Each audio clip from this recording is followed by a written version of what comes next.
Well, hi again, everybody, and welcome to this week's edition of Warriors Weekly here on 1580 WDAB and Travelers Rest. If you're listening to us, if you're watching us, it's, of course, on the SWU Network and on SWUathletics.com. I'm Dan Scott.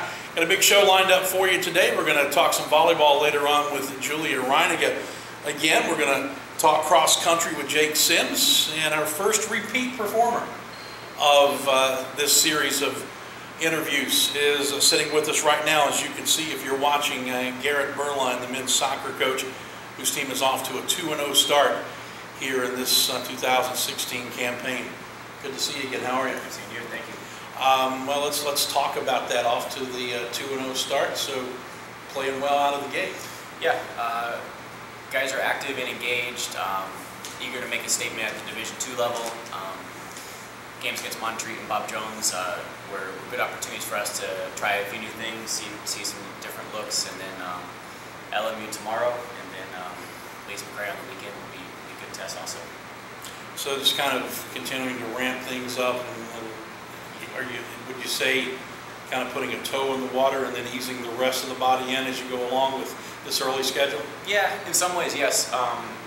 Nice to be able to have an opportunity to try some new things. But it's also good to get a good idea of what you don't have right away. So LMU will allow us that tomorrow, and then certainly Lacey McRae will need to make a statement right away in the conference. You did make history against Montreat. You were the first program at this school to get a victory at the NCAA Division II level. So that'll always be etched in the record books. It's a nice honor, and it's better for the guys to have that under their belt as well. Gives them some confidence, gives them a sense of belief, and like you said, something to hang their hat on always. Yeah, and then later on down the road, it'll be like everybody else, what have you done for me lately, right? Exactly. But that first win, nobody else can get the first one, so right. That'll always be etched in the record books.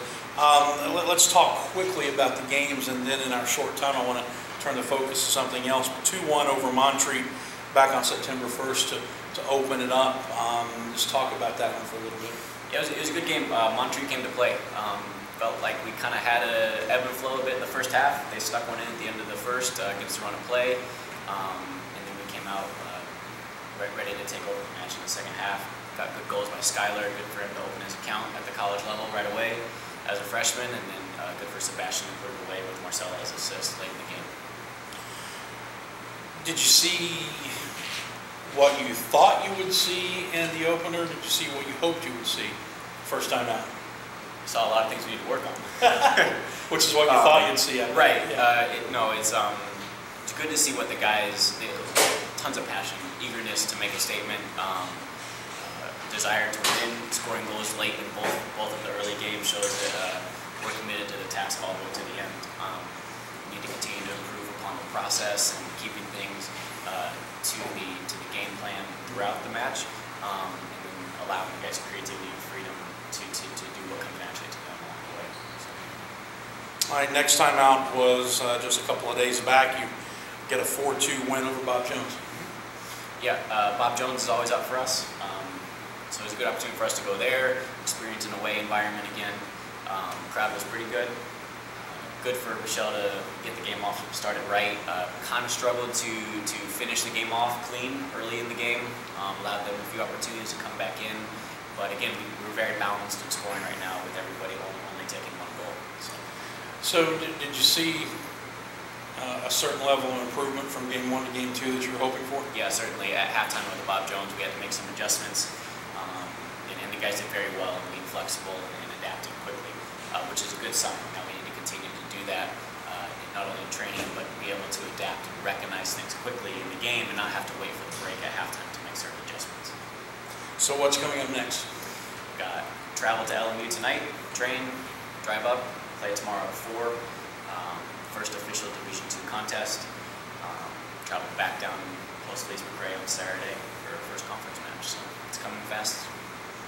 So before we let you go, I want to talk about something that you do with your student athletes here. Of course, being a faith-based university, you get the opportunity to do these things freely and openly more than other universities perhaps, but besides the prayers maybe that open every practice, close every practice, same thing with the games. You have a devotion, team devotion that's really open to everybody on campus, right? Yep. So every Friday at Freedom's Hill, which is the church on campus, the historical church on campus, is we have team devos 3:45 to no later than 4:30. Then we just head right to training as a team. It's open to everybody: mom, dad, girlfriends, local alumni, faculty, staff, anybody that wants to come every Friday. We use Freedom's Hill because it's a historical venue, and being that as the first church to seek to abolish slavery and open the doors to anybody who's a minority in this country, it's a great symbol of diversity. SWU takes a stand on that, and I think it's a great place for us to tangibly take our guys and say, we all come from different backgrounds and potentially different beliefs, but this is a place where we can come and support each other. How do the guys feel about it? I think they're very open to it right now.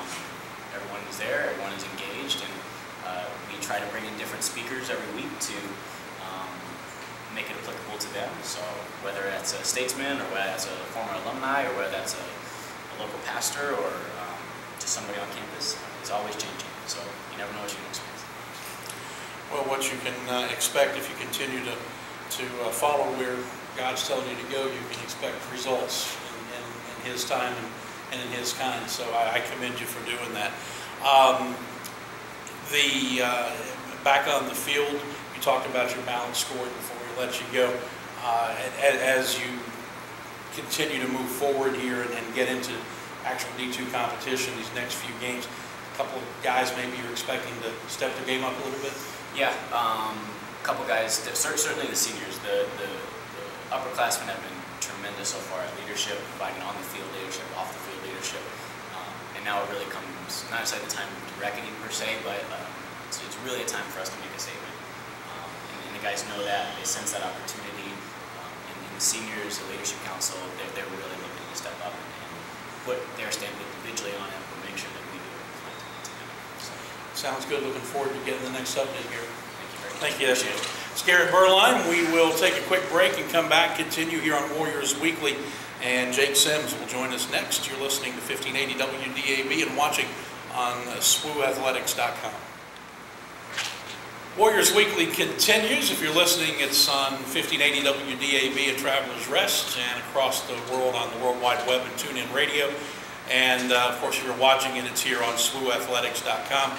I'm Dan Scott. Thanks to Garrett Berline. In the last segment, Julia Reiniger will be joining us to talk volleyball again in the next segment. But right now, in the proverbial hot seat is cross-country coach Jake Sims, who was able to bail on us last week, but he didn't escape this week. That's right. How you doing?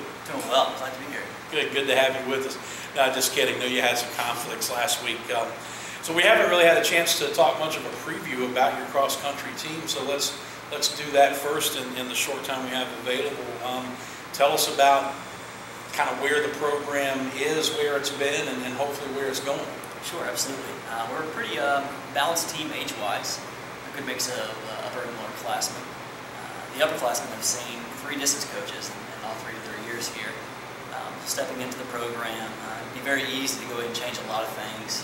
I'm trying to make small changes and adjust and hopefully have some success. But definitely a strong group of young women and men who love the sport and who are very committed to the school.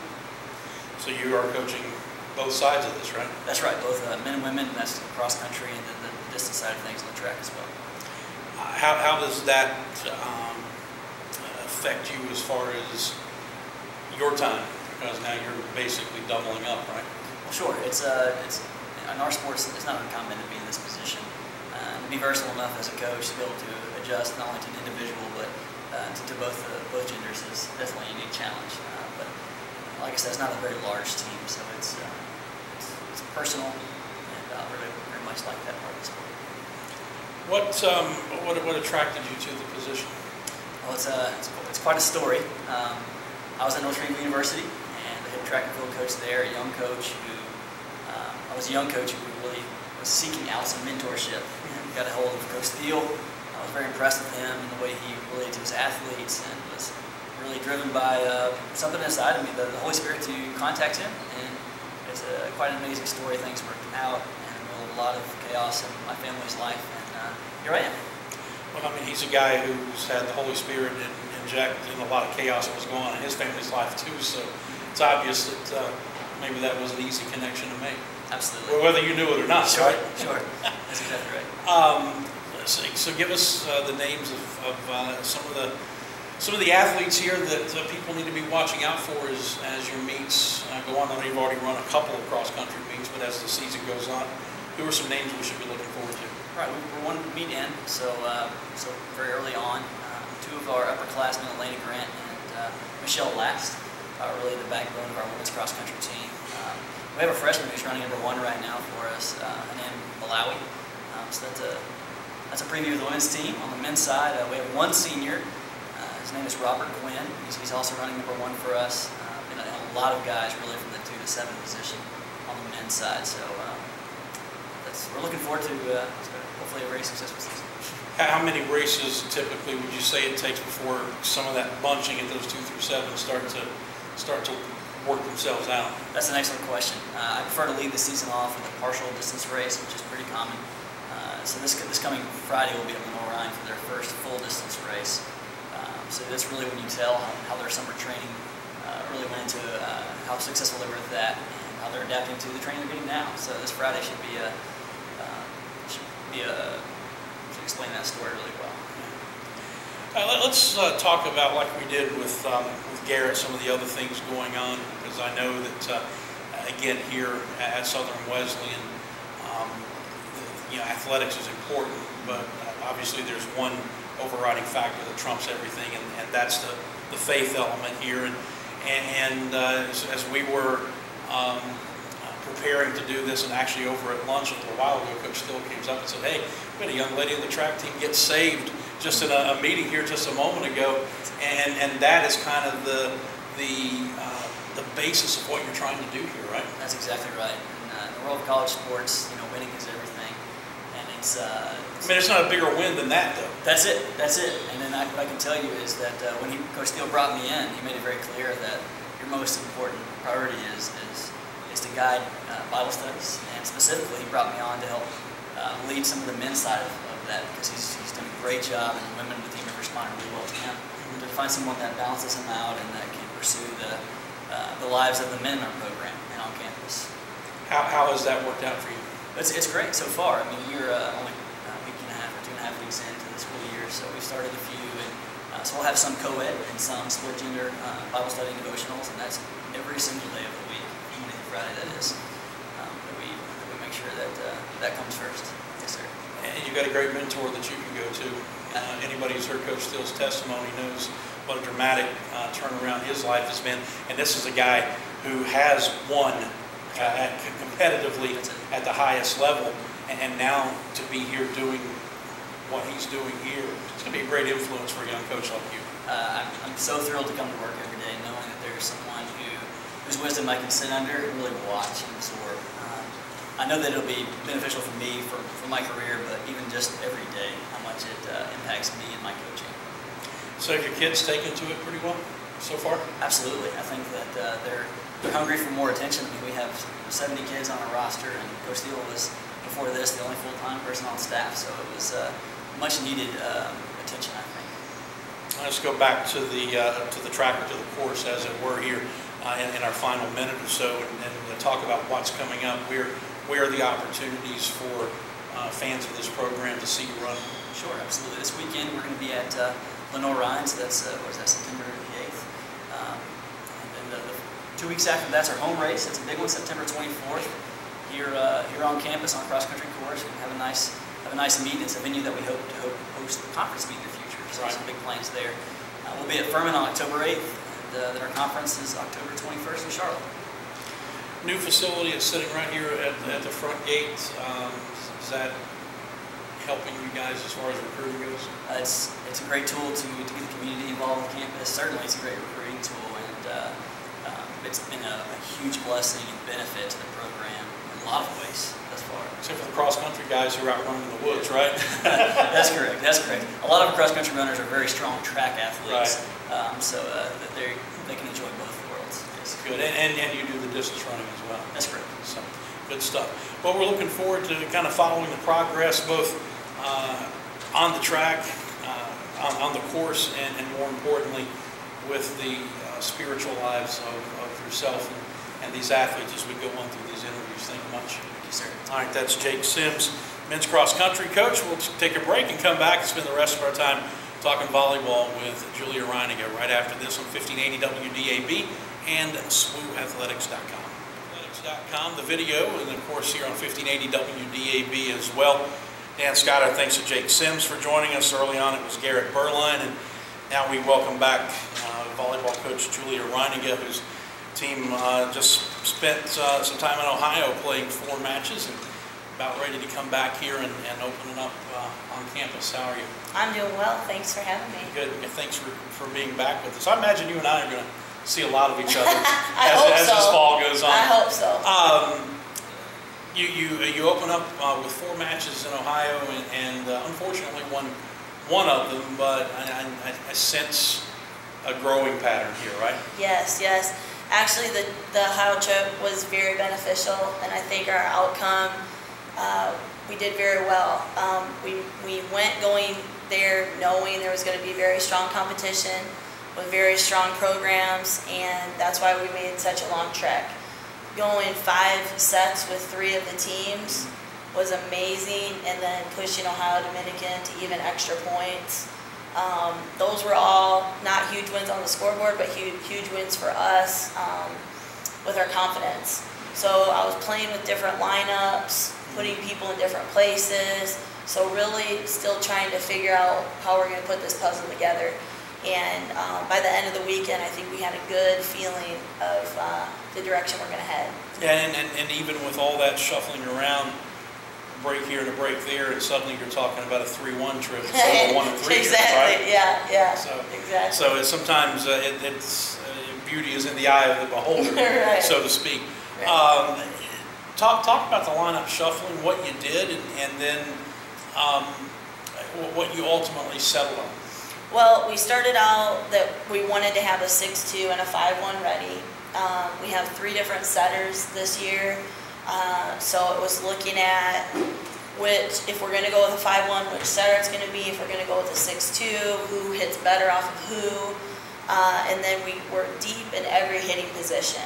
So really giving several kids a shot and just seeing when the lights come on, you put the jerseys on for real, who can produce.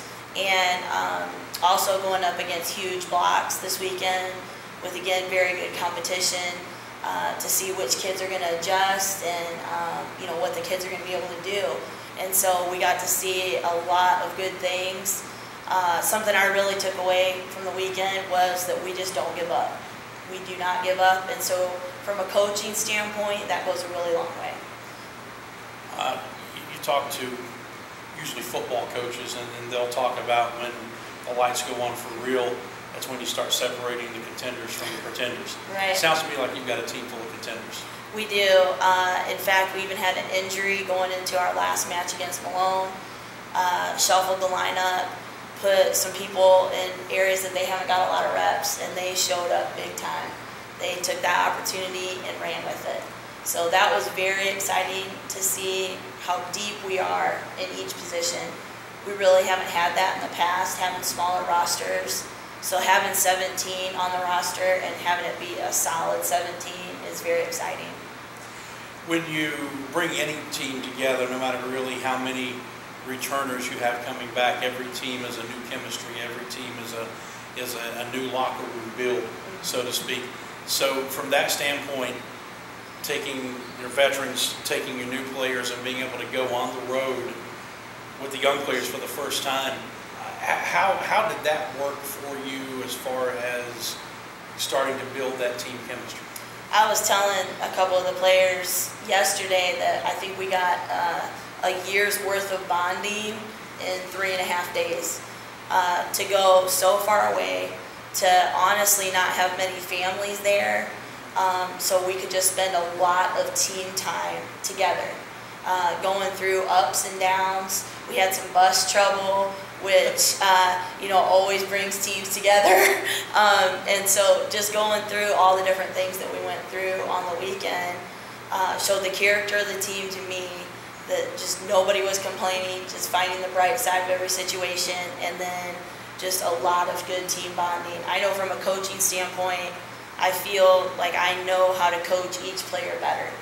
How I can talk to this player opposed to how I can talk to this player to get them motivated. And so I think the weekend trip, it was long and we were very tired when we got home early Sunday morning, but I think it was well worth the trip. In the team concept of things, it's the first trip for the freshmen, so there is that learning curve of how to operate in the framework of the team. The other side of it, though, is that in this day and age, athletes coming out of high school have played in so many different places, played in national tournaments, and they end up doing a lot of traveling anyway. Is it as much of a adjustment for them now as it used to be? I think the biggest adjustment is everything that they're responsible for getting done while we're still on the road. So the homework load, the studying, the reading, I think that is the biggest adjustment for the freshmen. Coming out of high school, some of them said, I never really had homework. Right. And now every second of free time you get, whether it be on the bus, the hotel, between matches, they have their books out, and there's something that they should be doing. So I think that's probably the biggest adjustment. The fun part of it, they have down pat. Right. The games, the playing the bus games, the funny things at the hotel, at the restaurants, they have that down. Right. But the studying piece, I think that's a whole new element for them. That and then learning to be a good teammate at this level. Mm-hmm. Yeah. I would imagine that's a big adjustment. Definitely, definitely. And, you know, we talk about every year, you're probably playing at this level because you were a star wherever you were. Now we have 17 stars. So now some people have to be role players. And so it's figuring out and making that adjustment from maybe you were a star to possible role player for this year, and then looking towards the future. Coached baseball for a lot of years and had a kid one time tell me, and I gave him the old "there's no I in team," and he said, "Yeah, coach, but there is an M and an E." So, and the irony is, he was my best team player. He was just gigging me a little bit. But these are all things they have to learn, Yeah, right? definitely. And as you said, when you've been accustomed to being on the floor for every minute of every match, Yeah. and now maybe you're not getting any playing time, at least at the beginning, that can be tough for some kids to handle. Right, absolutely. We're just open about it on the team. We just talk about it, and just that every single person on the team, even if they're not getting minutes in actual games, they're very important to the success of this team. We talked about at the Olympics when our U.S. women's volleyball team got interviewed after their first win, and they said, how do you 12 feel? And she immediately said 24. 12 of us got to come, but 24 of us got us this win. And so we're open about it on the team, that even if you don't get minutes in games, it's crucial that you come in every single day, work very hard, and push your teammates and take your role very seriously. All right, 30 seconds as we wrap it up. Match tonight, and then what else is coming up? Yeah, we play tonight at 6:30. Please come on out. Let's pack historic Tysinger. And then this weekend we play 2 matches at Augusta. All right, good deal. Good to see you again. Good to see you. That's Julia Reiniger. We thank Jake Sims and Garrett Berline for joining us as well. And that'll wrap up this edition of Warriors Weekly every Wednesday at 4:30 on 1580 WDAB. And of course, always available archived video on SWUathletics.com. For everybody here at SWU, I'm Dan Scott saying God bless you. So long, everybody.